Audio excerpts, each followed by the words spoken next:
talking to the same people over and over again. How effective is your current marketing for introducing you to new people? Today, we're answering the question, how do I know if my visibility works to put me in front of more new people who will buy from me? Okay, so let's talk about marketing data-driven decisions to increase revenue. It's coming from this week's blog, Key Data to Drive Your Small Business Revenue. If you want to follow along, you can go to shaycannon.com/data. That's shaycannon.com/data. Again, we are about 4 weeks out to the end of us doing this morning show live. For the morning show being as you know it, it will transform into something else, but we will not be live on Monday through Thursday anymore. So before we end the morning show as you know it, I want to make sure I'm filling gaps so that when you look out over the past morning shows that have been going on for the past 2 to 3 years, you have a great resource for how to grow your business. One of the things that I know that we talk about a lot is making data-driven decisions, but we talk a little bit about what data that you need to be collecting, but we don't really talk about how to review that data and what decisions you need to be making. Also, we don't really talk about the fact that most of y'all don't even like to collect data. Most of y'all don't make the time to review it. So we really need to know what is the data you need to definitely be looking at when you can't look at all of it. So that's what we're going to talk about this week, okay? Good morning, Shantali. So key data to drive your small business revenue. Data is the truth serum of your business. It shows what's really working, what's quietly costing you money, and what needs to change before things stall out. Every number in your business tells a story, but not every story matters equally. If you can't track everything, then the goal is to track what actually moves the needle. When you know the right numbers, you can tell whether you're losing, stalled, coasting, or growing. That's the difference between guessing your way to success and engineering it. Data-driven decisions don't just help you grow better, they help you grow faster because they highlight reality and give clarity to your next move, okay? Now, the first area that we need to be getting data-driven, let's say collecting data in and making data-driven decisions in so that we can move forward faster, especially with our revenue goals, is going to be marketing, okay? So introducing yourself to new people is how your business walks into new rooms and introduces itself with confidence. It's not just about posting online or being seen. It's about being seen where it matters most.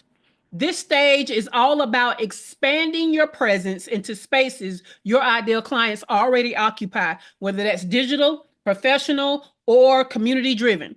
When your brand shows up in the right environments, it naturally builds trust and curiosity before you ever make a pitch for your offer.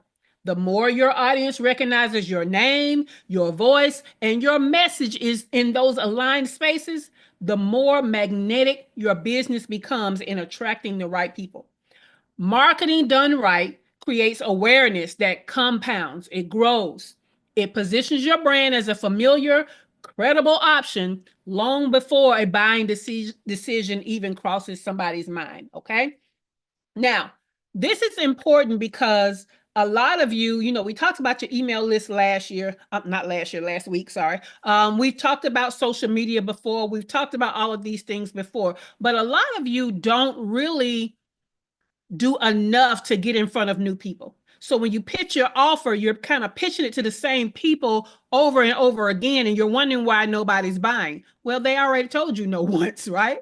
And so instead of you, doing some kind of get the win back type of stuff or following up or whatever, you're treating them like they're new people over and over again. And the way you're presenting things to them is as if they haven't seen it before when they have, okay? So there's a difference in marketing to people who have never seen your offer before or who has to get to know you first, and people who are already on your list, already know you, already know what your offer is, okay? So what we're talking about is getting in front of new people.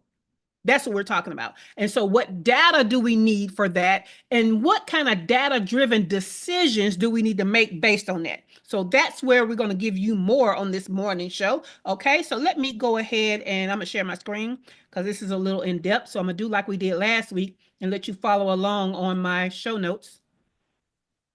Here we go. All right. So I gave you two links to two past blogs about data. Okay. One of them was the data that you need to optimize your offer. Okay. So you can go when you get your show notes, you can click here and that'll take you to the blog post about the data you need to see if your offer is worth it. Okay. Now, then we gave you data based on the Foo Fighters, the MoFu, the tofu, MoFu, BoFu type of lead funnel data, just the basic kind. Okay. And so what we're going to go into today is top 10 strategies for data-driven decisions for your marketing to increase revenue. Now, the particular marketing I'm talking about is tofu, but it's basically getting you to get in front of new people. Like, is that working or not? All right. So number one, reach and impressions. This is the type of data we want to collect. So what does it mean? The total number of unique people who've laid eyes on your brand. That could be your website. That could be your social media. It could be your sales page. Just where are these unique people landing where your brand is introducing itself? Okay. When it's successful, you're consistently expanding that reach within your ideal client spaces. So visibility is growing and brand recognition is rising across these platforms that you're on, putting in effort. Okay.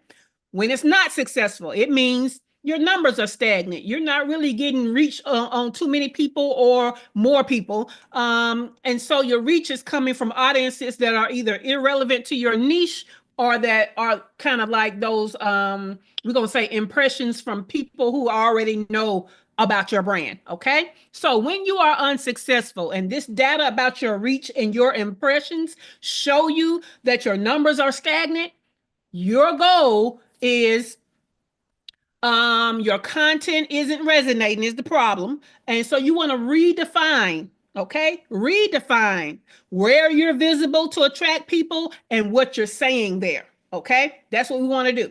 Because we want people who will actually buy, not just scroll past us. And we don't want people who like the concept of it or just like us. We want people who are going to be aligned to buy our stuff. So that's what we're going to look at. When those numbers are showing that you're not getting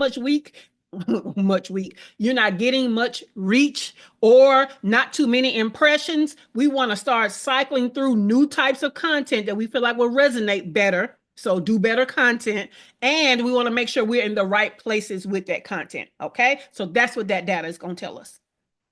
All right, number two, we want to collect data on traffic by source. Okay, we're on these different platforms. We want to know what kind of traffic we're getting from each platform. So what does it mean? The origin of visitors discovering your brand or your social, the referrals you're getting, the podcast referrals, or any kind of direct things that you're getting and coming in, where is it coming from?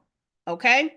When those platforms are successful, then your highest traffic sources align with the spaces you target audiences already trust and spend time in that platform. And now that kind of has transferred to you.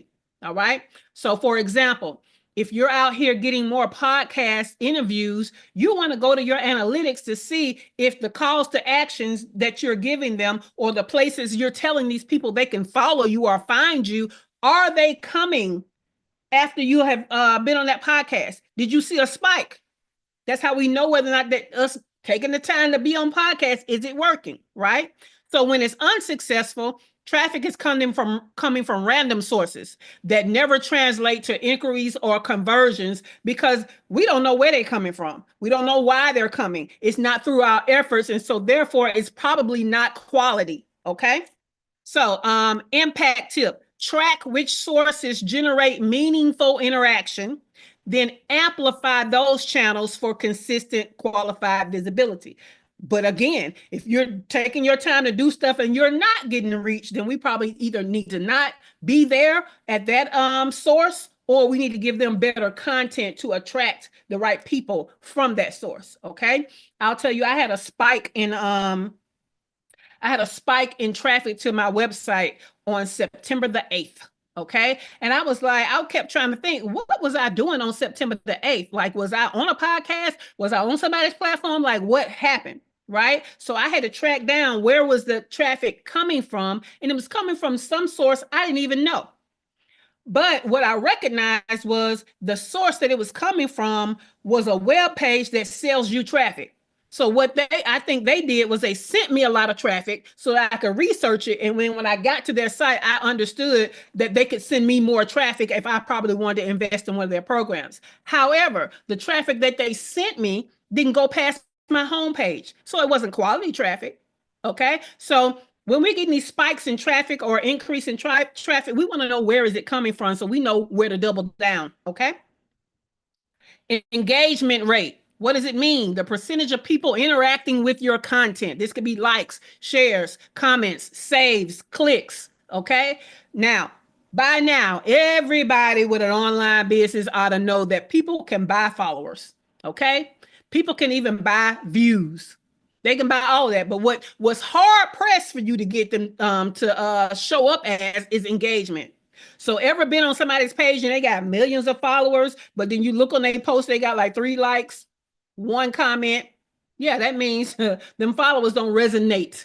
Those are not really your followers that you have influence over. Okay. So when it's successful, engagement grows in tandem with the reach. That means the more people that you're reaching with your content, the more of them are engaging with your content, showing that people not only see your content, but care about it.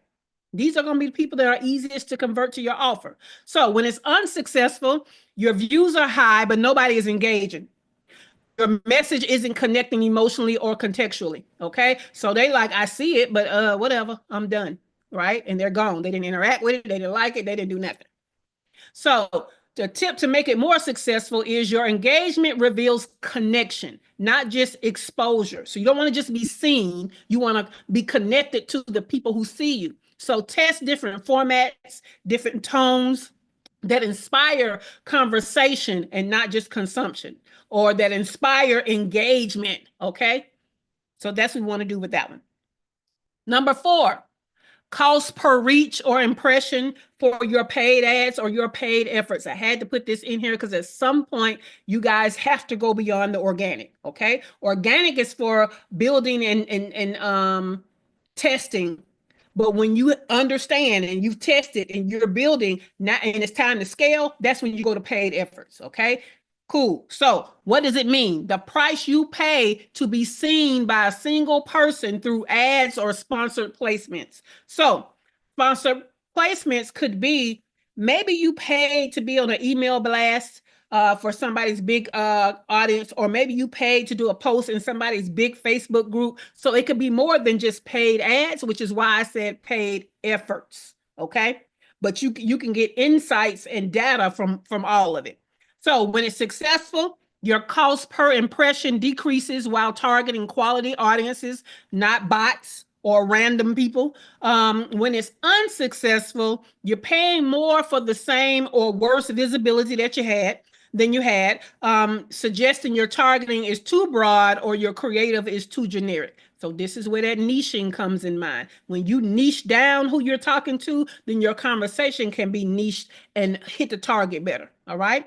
So impact to make it more successful. Great marketing minimizes cost while maximizing resonance or how it resonates with people. So invest with your dollars that bring you closer to your audience. We're looking for connection, okay? So we're not just looking for any audience, and we're not just looking for anybody to look at us, okay? We want to have a message that resonates, and so that usually means niching down, all right? Number 5, the data we're looking at is audience growth. What does it mean? The rate at which your followers, subscribers, email list, all that stuff, if you have a community, then community members, the rate at which those expand, okay? When it's successful, growth is steady, or it's organic, it matches your ideal client profile, and the new people coming in your ecosphere, they like being there and they stay engaged. Now, what we understand is anytime we have a group of people that is an audience, it's still going to be a percentage of those people that are going to be engaged. Okay. But we want that percentage to increase. We want to put ourselves in a position that as our audience grows, our percentage of people that are engaged and listening to us and talking back to us grows too. Okay. But we understand that if you got 100 people in a group, all 100 are not going to be engaged. All 100 are not going to always be looking. We understand that. But we want a significant portion of that 100. So as we grow by every 100, we still want a significant portion of that every 100 to be engaged with us. So let's see. When it's unsuccessful, your follower count rises, but interaction and inquiries drop. So the vanity metrics are fooling you. So it's not the number of followers, okay? So how you're going to change that to success is you're going to focus on the composition of your audience, not just its size. Growth without relevance is noise and not momentum, all right? Number 6, the data is top performing content. We got to know what content of ours is performing better than the rest of the content. So what does this mean? The themes, the topics, the message that consistently drive the most engagement and the most discovery or new people coming in, right? We want to know what that content is. That's the data we need to be connecting. Now, when our content is top performing and it's successful, there are clear patterns that emerge around what your audience cares about, helping your brand voice become recognizable and consistent. Because now they're showing you what they care about the most out of all of your content. Now we need to be consistent with those things they're telling you that they are that resonate with them. So when it's unsuccessful, every post performs differently with no reliable trend. You're throwing content at the wall to see what sticks. And how you can make that better is let your data be your editor. Repeat what resonates until it becomes signature to your brand. Okay. I used to, when we first started this morning show a while back, this bug is gonna kill me. When we first started this morning show a while back, I would come on here and give you great tips. But what I soon realized was the morning shows that we had where I gave you tips on the what and the why and gave you some how, that performed better. And what that did was it then turned this morning show into more of an interactive coaching and training experience that it is today. Because what it told me was y'all didn't want to just know what and why. You wanted to know how. You wanted to know how you can take that what and why and implement it to actually make your business better. So that's what you need to be watching for. What is performing better so you can give them more of that so that they engage more, so they watch more, so they become more consistent in taking in your content. All right. Number 7, branded search volume. Okay. Branded search volume. What is that? How often people are actively searching your brand name or your key phrases that are tied to like your content pillars or the things that your brand stands for, or what are the problems that you solve, the pain points that you solve, the transformation that you give. Like, what are people searching for that is connected to you? Okay. So when it's successful, you notice increasing brand searches, signaling that awareness is converting into intentional curiosity. Another way to know that it's successful is when people are searching for other things that's not your brand comes up because it's related to your brand. Again, pain points, problems, and solutions, transformations. When it's not successful, organic reach rises, but brand searches don't. So people remember the content, but not the creator. Okay. So what I started to understand about us being here on YouTube is we have a lot of people that watch, but don't say anything. Right. So when I watch my analytics on here on YouTube, we got a lot of people that watch, don't say anything. We got a lot of people that watch and tune in almost every broadcast day during the live. They're not subscribed, right? So there are things that you should know about what's happening and how it's connected and how it's not connected, okay? So what we want to do is when people Google you, not just a topic, your brand has officially entered the conversation, okay? Or when they Google the things that you stand for related to your brand, do you pop up in the results? Number 8, share of voice. I probably shouldn't have named it that. Let me tell you what it means, okay? The percentage of online conversations in your niche that include your brand compared to competitors, Okay. And I might have gotten ahead of myself when I said, do you come up in the search? Because that's kind of what this is. So what I'm really talking about is, what is your market share of the attention when it comes to the things related to your brand? Okay. So when it's successful, your mentions, your tags, your citations, they rise. Your name naturally surfaces in industry dialogue. When it's unsuccessful, you're invisible in conversations that should include you, meaning your messaging hasn't earned authority yet. So how you can fix that is, your presence in public dialogue needs to build. You need to increase it, so that your perceived expertise is more understood, recognized, and referred to. All right. Let me give you a great example of that. As a fractional chief operating officer, I was really on the leading edge of being a fractional C-suite person. People really didn't know what a fractional C-suite position and role was, what they do, and why is it even called fractional, right? I became so synonymous with fractional C-suite roles that people started tagging me anytime they say fractional, anytime they saw fractional C anything. They were tagging me in fractional CMO posts, fractional CFO posts. They was like, I know she a fractional chief operating something. She a chief something officer. So she's synonymous with that. I'm just gonna tag her. She either can help you or point you in the right direction. Okay? That's what we want. We want to be synonymous with the things that are aligned with our brand, with the things that we solve and all of that. All right? So that should probably say market share of attention. Number 9, traffic to follower ratio. So the relationship between the people who are new to you and those who choose to stay connected to you. Okay, what is that ratio like? Like when they discover you, do they stay with you? Or do they discover you and bounce away from you?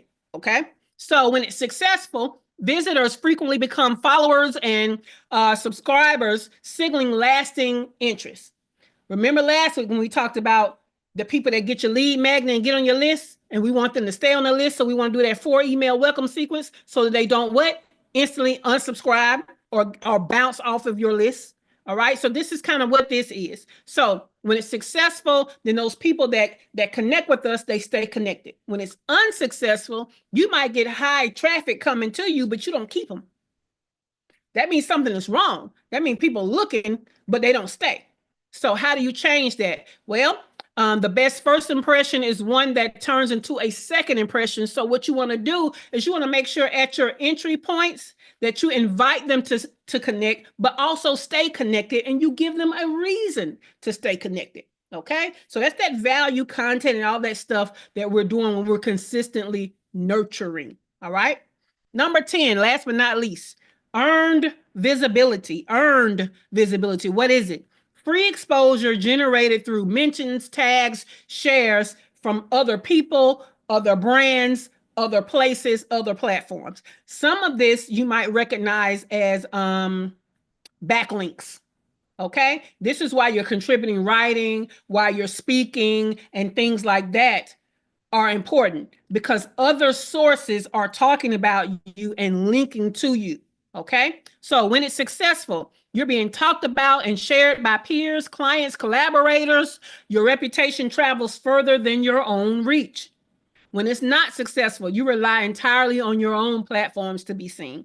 And how you change that is you become more credible in your visibility when you borrow other people's audiences. So again, that's going to be your speaking, that's going to be your podcast stuff, that's going to be your virtual events, that's going to be even sponsorships. Okay. It's going to be contributing writing and all of that kind of stuff, where you're on somebody else's platform of authority, and that traffic is then going to come back to you because you earned it as an expert. All right. All right. I got 2 prompts for you. Okay. And these prompts are meant for you to use these strategies one at a time. So you're going to teach it about you. You're going to teach it about your client. You're going to teach it about your main offer. Then you're going to enter the data from whichever of the 10. Okay. So if you're going to talk about traffic to follower ratio, then give it the data of your traffic to follower ratio and insert it in here. Okay. Then you're going to say, using the follow strategy to use the following strategy to give me information on what the data means and the status of my efforts. And you're going to insert whatever information from the number that you chose. So just take this, copy it, and paste it. Okay. And it's going to tell you, what it's interpreting from the data that you gave it based on the framework from the strategy from here, right? And tell you kind of the status of your efforts, like, you ain't doing shit, or hey, you're doing pretty good, right? Now, the next thing you're going to put in the very same chat is this follow-up prompt. And it says, give me aligned recommendations for next moves to increase success with this strategy. But first, ask me any questions to get any specific information you need that would make your recommendations more impactful and highly effective. Okay? Now, we don't usually ask it to ask us questions in my prompts because we give it a lot of a framework, right? We want it to ask us questions to help us with our specific thing and that specific data. I wanted to ask me, what other data do you need besides the data I gave you to help give me recommendations on how to move forward for this strategy? Okay, so those are going to be your prompt and your follow-up prompt. Now let's go to the question of the day. Let me grab that. Let me stop sharing for a second so I can see this chat. All right. So we're going to start with Dr. Latoya after I go back through these 10 strategies without all the extra. And put it over here for Chantilly and whoever else is watching. So the question of the day is 2 of them. Number 1, I want to know, in the area of marketing that gets you new eyes, tofu marketing, okay? What data points do you currently collect and look at or review, okay?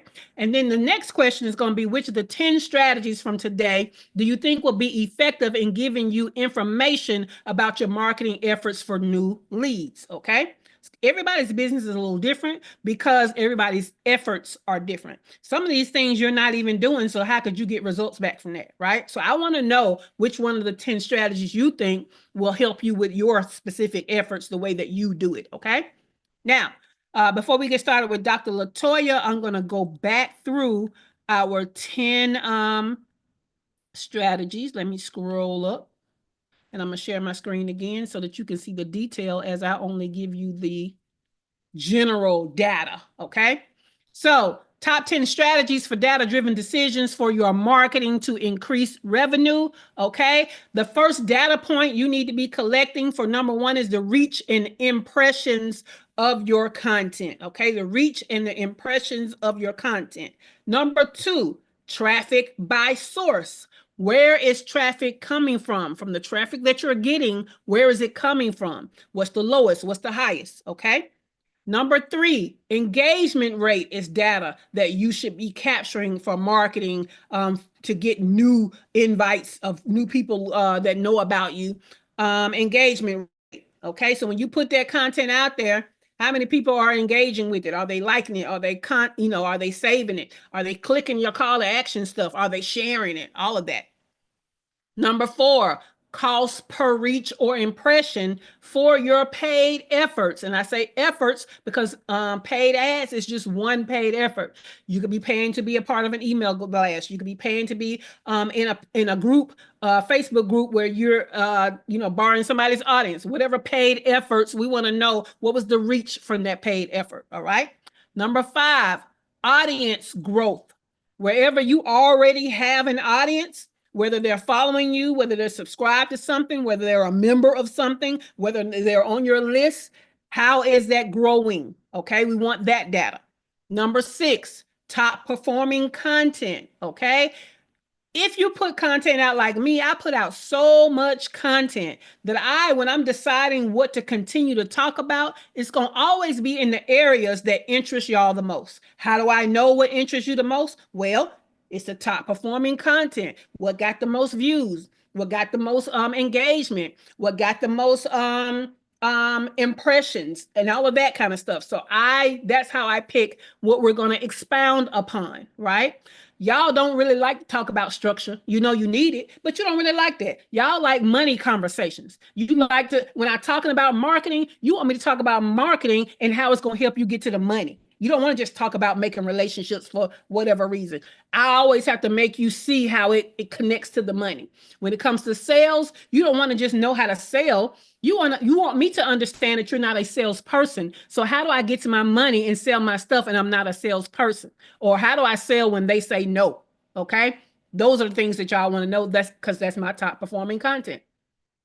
All right. Number 7, branded search volume. This is how often people are actively searching for your brand in particular. So as we grow bigger and bigger, as our reach gets further and further, we want people to know us as a brand or our name as an authority. So how much of that search volume are you getting? How much is that growing? Okay. And so, yeah, a lot of y'all, it has to do with the fact that y'all came up with them little cute names that's not clear. And so can't nobody remember it. Why you need to be clear and not cute. But yeah, brand search volume. Number 8, it says share of voice, but I want to change that to the market share of in your industry that you have in your niche. Okay, so the percentage of conversations that include you and your brand that you didn't start. You know, when they tell you that people are going to be talking to you in rooms that you're not present, those types of conversations, but online. Okay.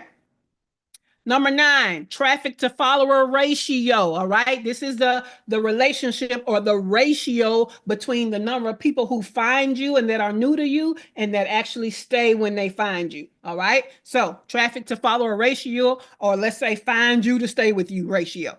Number 10, earned visibility. What kind of backlinks you getting around this mug? Okay.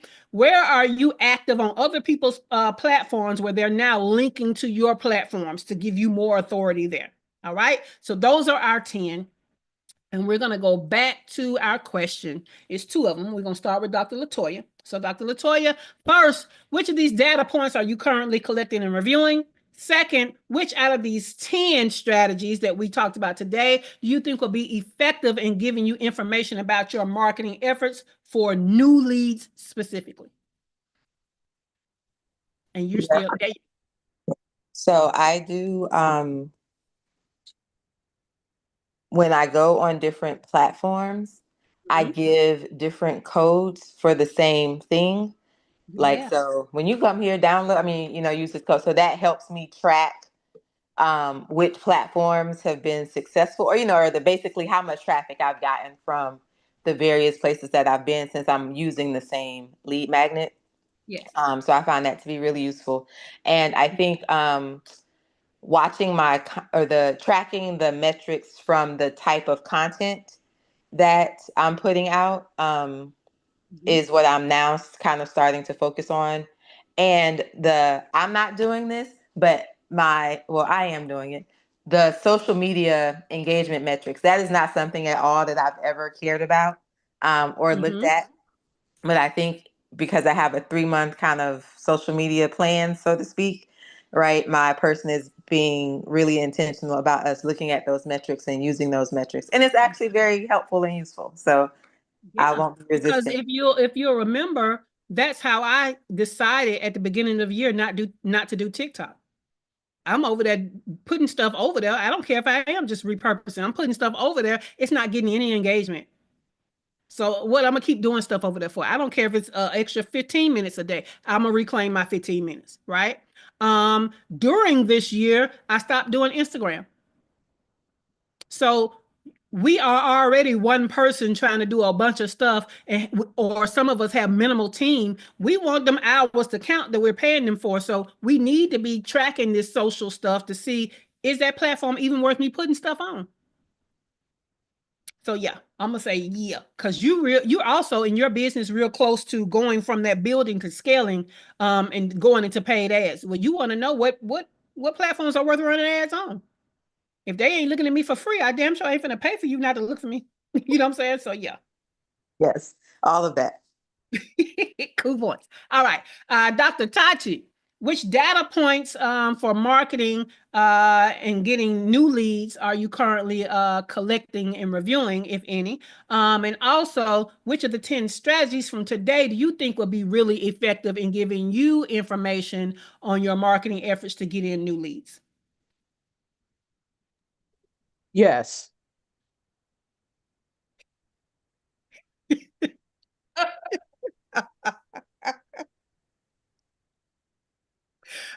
You go answer the question that was not a yes or no question, Dr. Josh.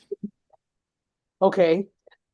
Okay. Um, all of them, but Okay. specifically, so what I'm doing now is the cost per reach Yeah. slash impression because I'm doing a lot of paid efforts. Um, Yes.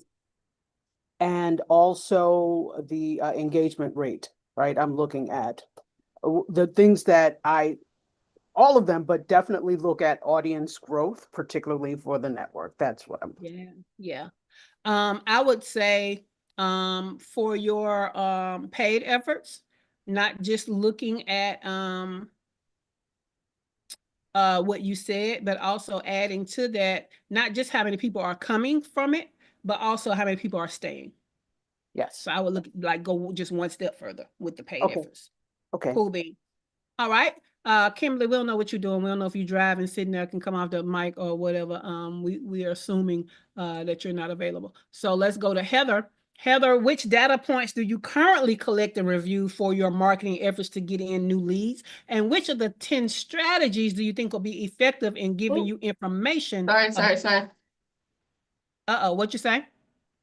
Uh, there was I clicked on something and there was a bunch of noise. I just didn't know if you heard it, so I was like, I I can. did not hear Okay, anything. all right, All right. great. So you know what the questions are. You I go do, ahead I and. do. I don't do any of this, frankly. Okay.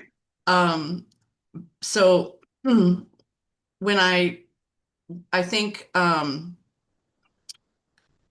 visibility would be one because I'm linking to other sources and I know people are starting to pay attention to what I'm doing.